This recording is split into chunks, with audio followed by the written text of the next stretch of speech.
Welcome to Tech in the Right Direction, the podcast. This week, I'll be speaking with Ann Garnier. Ann is the co-founder and CEO of RelayHealth. She's a seasoned healthcare leader and operator, helping to create, launch, and scale innovative healthcare technology companies and products that have improved patients' outcome and access to care. Prior to RelayHealth, Ann was the COO at CarePayment, Senior Vice President at RelayHealth, Vice President at Paradigm Health, and fractional senior executive and advisor to numerous venture-backed companies. She is passionate about using technology to transform women's health, advancing research on menopause and healthy aging, and helping women thrive in midlife and celebrate the start of something great. Welcome to the show, Ann. I'm so excited to have you on. It's a pleasure to be here. Great. Well, let's get started. Ann, as a woman in tech, can you share with us your career journey and how you got to where you are today? Sure. Well, so I've been in healthcare technology my whole career, several decades. I started out working for a large insurance company, but then joined a venture-backed startup that was using predictive analytics to forecast outcomes for very complex health conditions. And so I just really fell in love with working in a startup environment, but also using technology to change outcomes or improve outcomes and access to care for people. And it just became my passion. Nice. I would say along the way, I did a lot of work in women's health. So I led the development of some of the earliest tech-enabled solutions for high-risk pregnancy, preterm birth, fertility. So, when I decided to start my own company, I just kept going back to that passion for women's health, but my interest was really more in what's happening to women 40 plus, right? So much focus is on women in the earlier stages of their lives and their reproductive journey. And it was really just very reflective of where I was at in my life.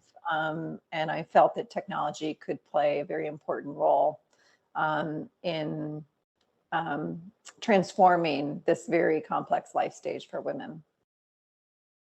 Very nice. Nice career journey, and great in taking the passion that you have for women's health and turning it into a business. I think that's amazing. What are some of the ways that technology can change lives? What have you found? Yeah, well, technology, it really has pervaded almost every aspect of healthcare. So whether you're looking at administrative or financial or clinical, really technology is being used quite widely. And I think there are a lot of benefits to that. But, when you think about healthcare supporting consumers, there's apps for everything from pregnancy and fertility to diabetes and depression.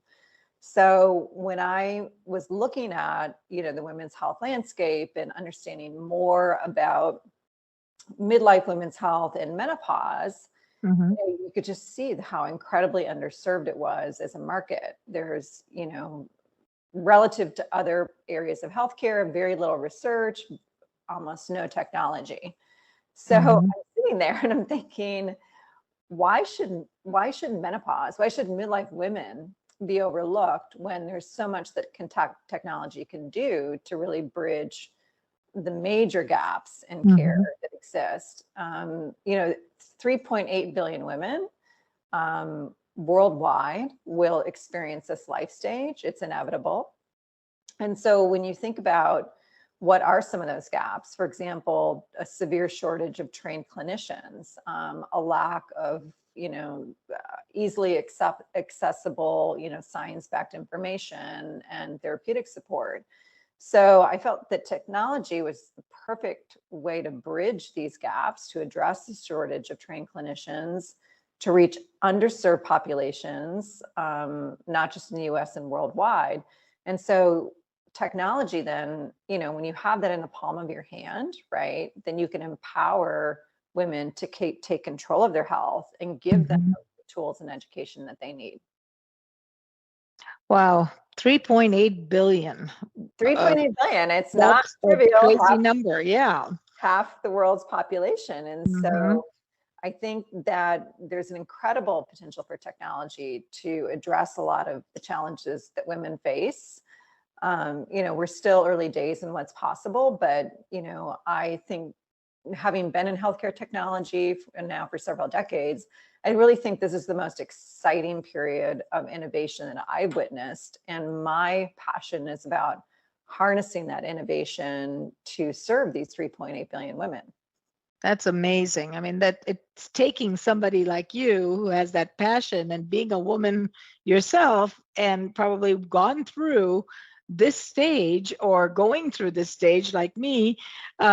It's just so important for somebody to say, I'm going to do something about this, right?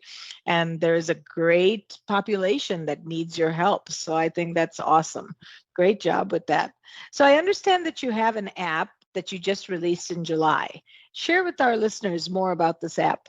Sure.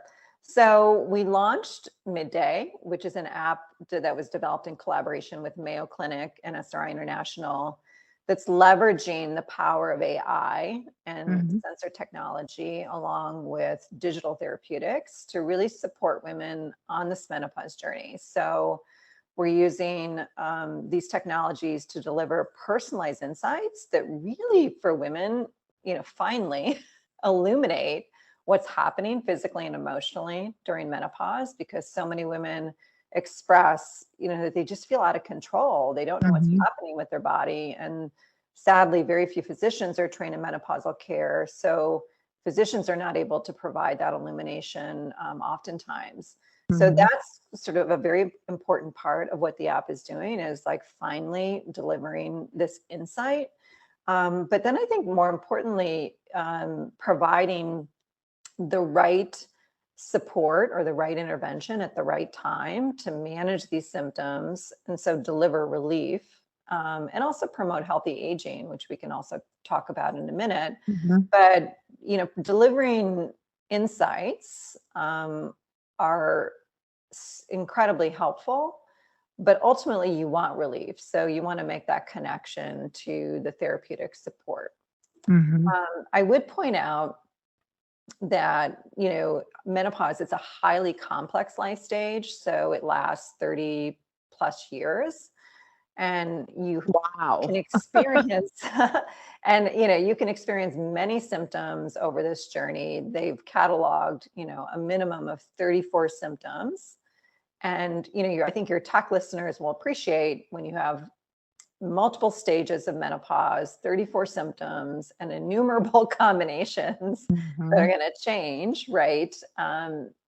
AI, gives us the opportunity to leverage, that sophistication of computation and inference to generate insights and really enable, our app to learn and empower decision-making through augmented intelligence. So from my perspective, the only way we can truly transform the menopause experience is to gain a better understanding by applying AI and advanced analytics to a large data set, on diverse women.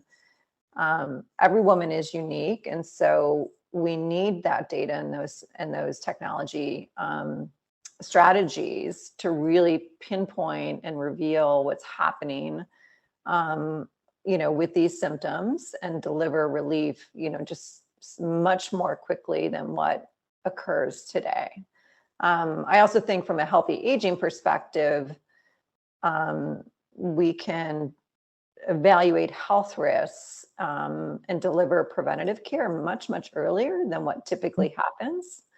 I think a statistic that really shocks a lot of people is that by age 55, 80% of women, that's 80%, have at least one chronic disease, and 50% have two by age 55, right? And so when you think menopause, really, that journey starts typically in your early 40s, maybe sometimes in your late 30s, right?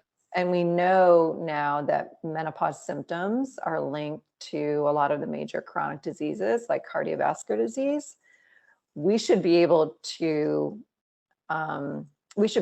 activate women to assess these risks and activate them much earlier than we are today, where we're more likely to wait until they've already been diagnosed with the chronic disease to then try to introduce interventions to improve those conditions or remediate them altogether. So I guess it's a long sort of rambling point. No, that's great. Yeah. Menopause is like this perfect window of opportunity to engage women when they're actively seeking support and want to engage in, everything from alternative and complementary medicine and other holistic strategies to cognitive behavioral therapy and perhaps even some prescription medication like hormone therapy. So share the name of the app again so everybody can hear that, because I think the capturing of data with women today is so critical to the future. It is. And are you saying there's not enough data yet out there? Well, there have been some very large longitudinal studies that have been done. One is called SWAN, the study of women across the nation. And that's a US-based study. And then there is I believe it's called the Million Women Study that's out of the UK. And so I think the researchers who've been leading those studies and other studies around menopause are just amazing, right? Right. But it's such an underfunded part of research, even within women's health. It's extremely underfunded. So we need to do more.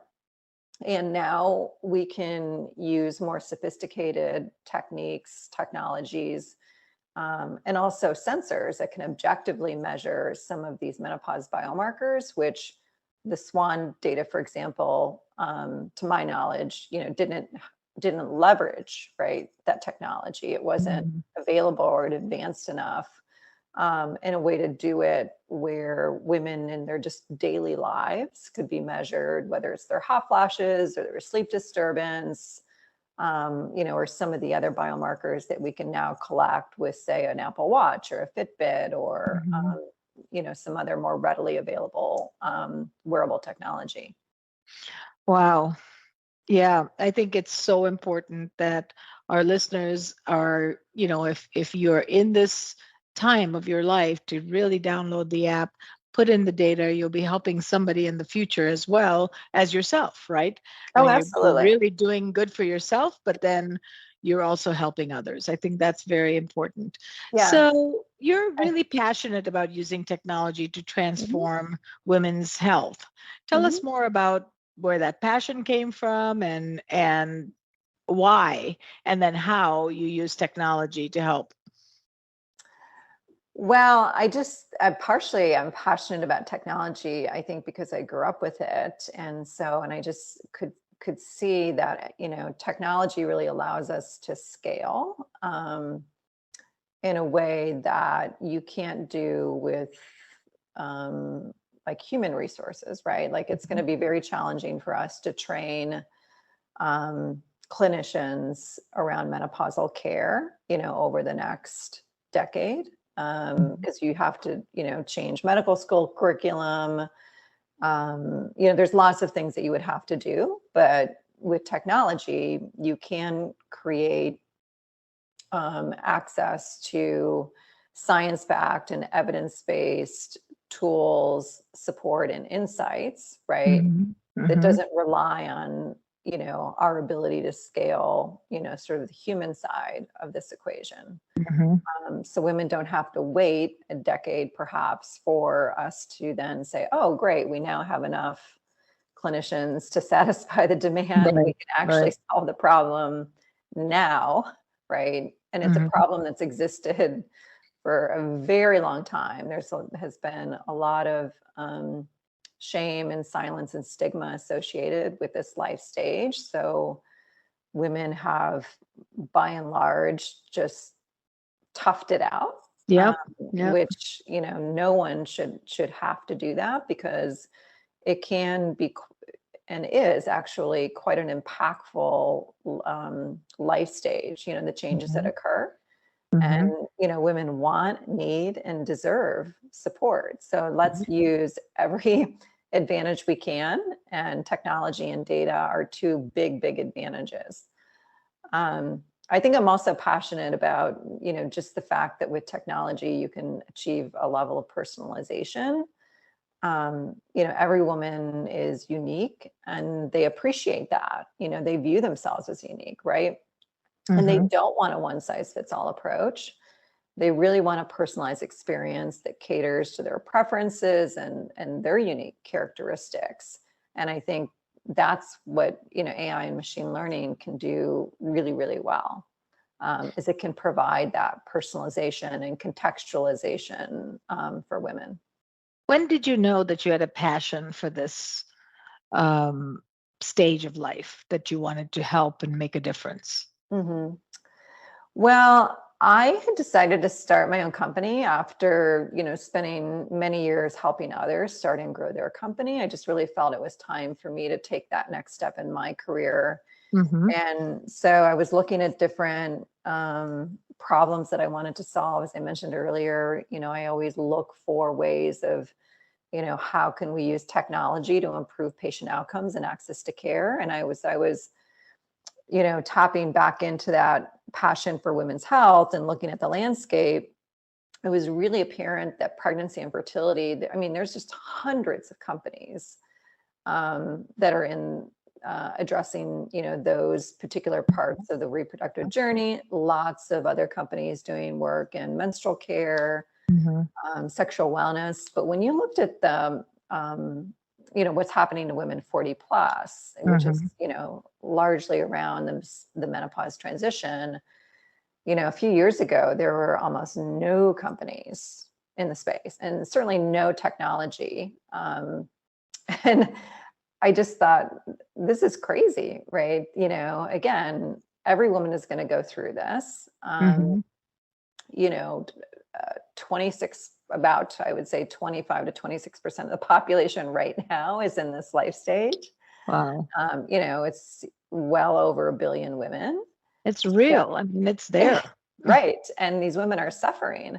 And it just coincided with my own menopause transition. And, anybody who's ever done anything entrepreneurial will tell you that, it's really ideal if you can experience this problem firsthand. And so there's nothing like having that personal experience. And me being this, incredibly knowledgeable and empowered healthcare consumer, I struggled to get good support from my physician. I struggled to find what I considered to be, reliable, science-backed information I felt I could trust. I just experienced all the problems that almost all women are experiencing. And I just was got so incredibly fired up, and it's we shouldn't have to put up with this. This is crazy. So I knew it would be, certainly be for a few years, an uphill battle, because, nobody was talking about menopause. And so, kind of step one is that missionary work of, opening up the conversation and helping to educate, all the constituents, right? Whether it's employers or health plans or health systems, women, right? We need to just educate everyone on where the gaps are. And fortunately, I think we've achieved that goal in the last few years, along with some other people in the industry who've come into the industry and started companies. I think we've sort of pretty much got there, where now this is something that's being talked about. But now we need to go to step two and really get traction with getting these solutions into the hands of women. Wow. That's so great. Thank you for all this great work you're doing on behalf of women, because it is so needed and there's nothing out there, and you experienced it firsthand yourself. So there's Mhm. no better solution to that problem than somebody who's really been through the stages and the frustrations and the lack of help, all of those things, right? So you know where to Right. turn to. Exactly. A guy could do the same thing, but it wouldn't be from their inner self that they were feeling it and really went through it. I feel like every job in my business I've done, so I know from Mhm. firsthand what is involved. So that's so important. So great For job with that. sure.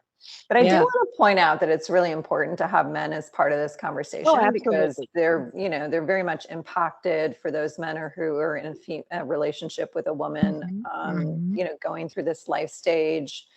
There's can be an incredible impact on the relationship, and men really do. I think by and large want to support their Mhm, partner, but it's mhm. really hard for them because They don't know how. Yeah. if women are inclined not to talk about it, because we were Mhm, trained not to, right? mhm. First of Right. all, just having the conversation can be difficult. And then if it's hard for us as women to find resources for ourselves, and then, men are helping, trying to support that, it's just challenging all around. Mhm. But I think, whether it's men in technology, men in positions of clinical leadership, men in positions of leadership in employer organizations, like we need men to to support and advocate for more support. Absolutely. I'm so glad you said that, because I think that is so critical in our entire journey, not just that stage of life, but just our entire journey in coming into technology, because there's not enough women in Hmm. technology, and we need their support and them to be allies in order to lift us up. Hmm. So I think that's very, very good that you said that, because they need that help as well. And a lot of men will say, I want to do this, I want to help, but I just don't know how. Right, So, right. yeah, very good point. So, as a woman in the male dominated industry, our voices definitely need to be heard. Share with us ways to strengthen our voice so that, we are heard in more situations. We have a seat at the table. Hmm. We're really considered a voice. Mm, Any ideas in what you've sure. learned over the years?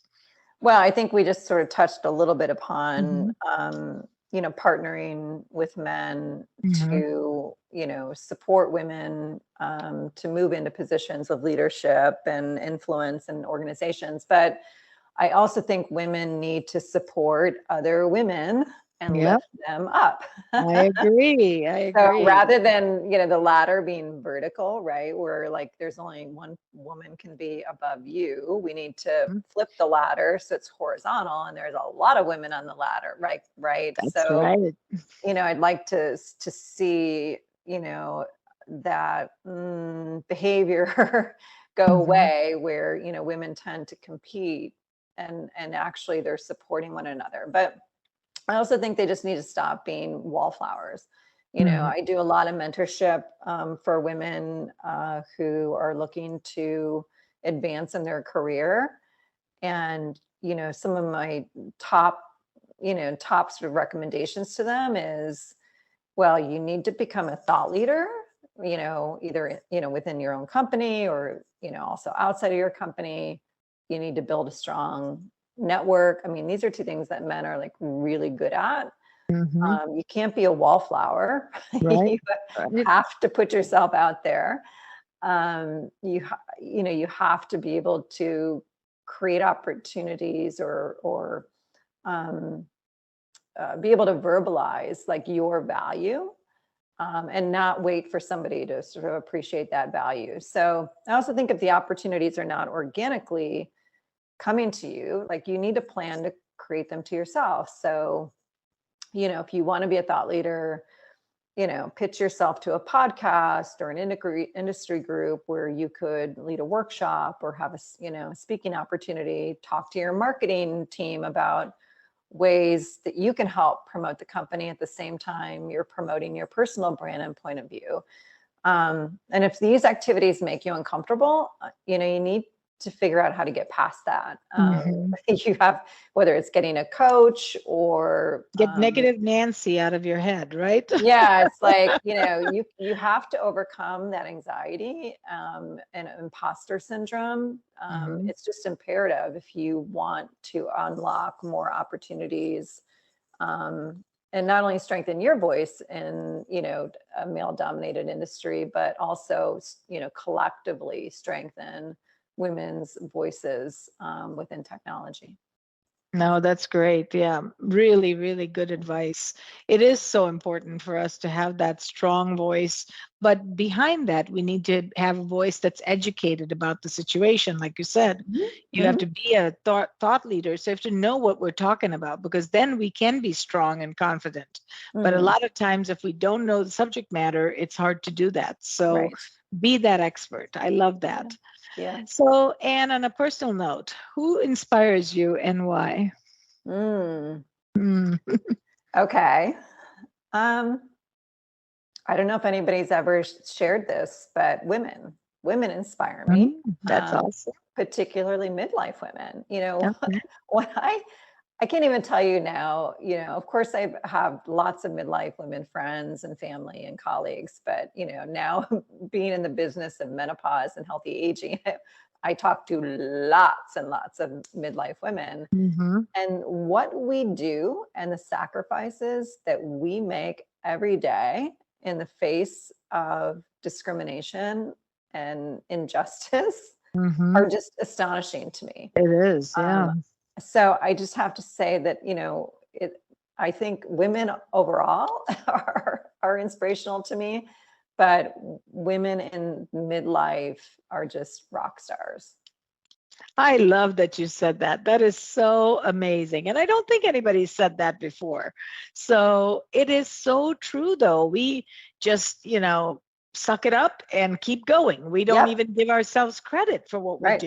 Exactly. So you're absolutely right. Yep. That's so important. Yeah. So and if there's one wish I have for the future of midlife women is that, going back to the find your voice, right? As midlife women, we need to find our voice and we need to be confident, in who we are and not feel like we have to just fade away and just be blend invisible, in. right? Like we need to take up space, right? And be, I think, much more vocal about what we want and need, and also start taking care of ourselves a lot more. I love that. Yes, very, very good advice. So this is a selfish question because I love to travel and I always want to get ideas of new places. So what is your most favorite place that you've traveled to and why? Well, I am incredibly passionate about travel. I would say, it's, I don't know, number one, number two, right? For me on just what I love to do. So it's a tough choice actually to answer that question, but I'll try. Okay. So my favorite city, hands down, is Tokyo. I absolutely love, the energy, the modernity, but then at the same time, while you have this hyper modern city, you really still have this very deep respect for culture, tradition, and elders. Love that. Which is amazing. And then of course, I love to travel to new places. Even though I always say, oh, I want to, I'm definitely going to go back there. I'm always seeking to go somewhere new because I love to learn about and experience other cultures. And there's not enough time to no, I know. go back, right? I'm like, I got to go to a new place. Exactly. And I wish more people would travel. I really do. I think it just is so mind-opening and expansive and rewarding. I just go anywhere outside of the US. That's open up your mind, learn about the culture, learn about their rituals, their food, their, everything. Right. That's great. That's great. So, in closing, what advice would you give to a woman considering a career in the tech industry? Okay. Well, I think really you should create this unwavering confidence and faith in your abilities. How And do you do that? uh, I think you have to invest in yourself, Mm-hmm. whether it could be through a coach, it could be through a therapist, it could be through self-guided activities. Mm-hmm. I did something that had been recommended to me, the artist's way, which has been around for 25 plus years. Mm-hmm. And I'm the most like rational, analytical person. And I said, I'm not doing this. This is so woo-woo.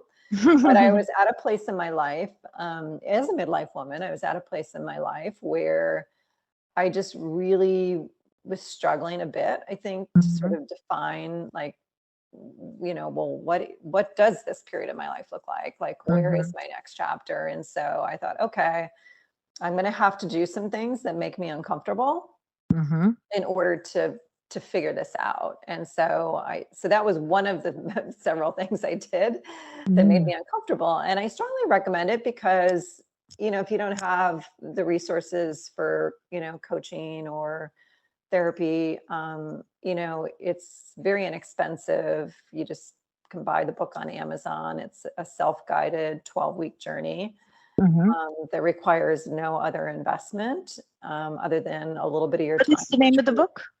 It's called The Artist's Way. Okay. It's been around for decades. And I really, at the end, was just super happy that I did it. And I've, turned a lot of other people onto it.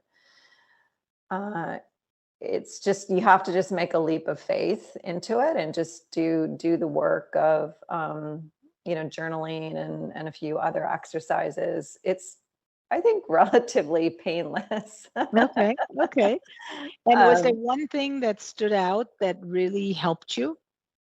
Or one or two things? Anything from the book that you did religiously and yeah. then you said, now I'm still doing those things?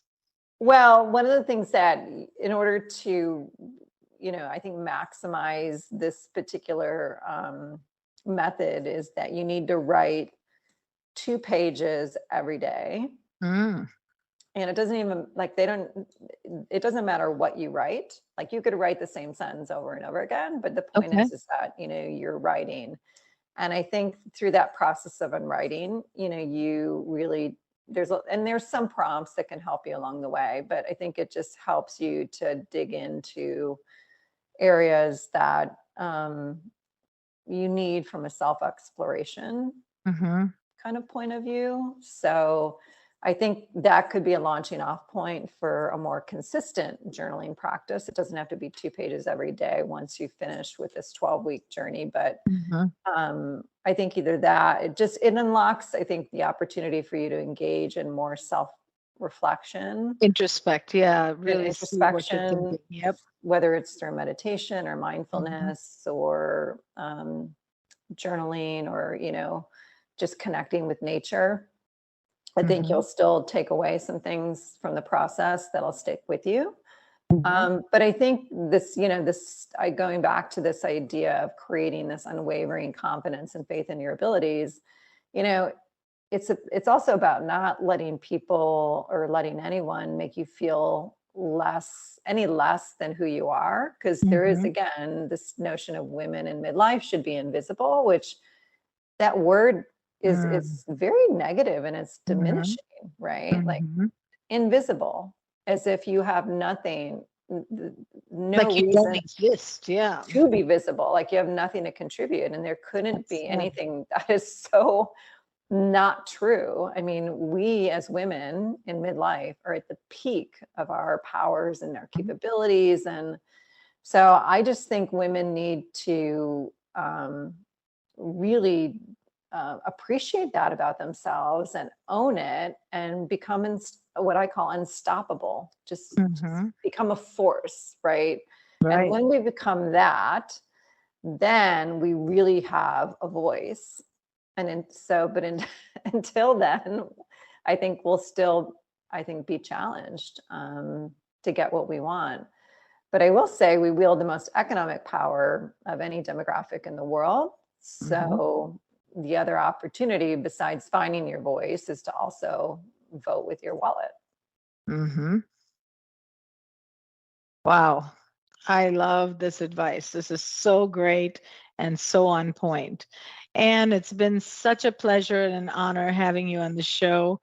You've inspired me. I know you'll inspire my audiences and listeners. And I'd love to have you on the show again, in the future so that you can tell us what else is happening. Hopefully things are really moving the needle and the data is collecting so we can help women continuously. So this has been such a pleasure and an honor. Thank you so much, Ann. Well, thank you. And if you're interested in our Midday app, you can either go to our website, midday.health, midday.health, or you can go to the App Store and search for Midday. Is it on all operating systems, so iOS as well as Android? It's currently iOS, but we'll have Android in 2023. So sorry, Android users, you have to hold on a little bit longer. Just a little bit longer, but iOS is dominant anyway. So yeah, if you go to our website, midday.health, there's still just, tremendous amount of resources you can get through our blog. Perfect. And we'll put that in the show notes as well. Thank you again, Ann. It was such a pleasure. It was such a pleasure to chat with you, and I look forward to coming back on next year. Great. Thank you. Awesome. Bye-bye. Thank you for listening to Tech in the Right Direction. Please take a minute to subscribe or follow so that you never miss an episode. Also, don't forget to like, share, and comment. Thank you. See you next week. From IT skill enhancements to end-user adoption training, Directions Training is your resource to help optimize the effectiveness of your technology investments. Over 500,000 students have taken advantage of our wide selection of technology and business training solutions covering the most popular applications today, such as Microsoft 365, Azure, Windows 10, and more. As a podcast listener, we invite you to take advantage of an exclusive offer. Receive 30 days of free access to our Microsoft official curriculum on-demand courses for IT professionals or end users. Visit us at www.directionstraining.com/podcast to claim this offer today. Hurry, this offer is only available for a limited time. Success is a journey. Ask for directions.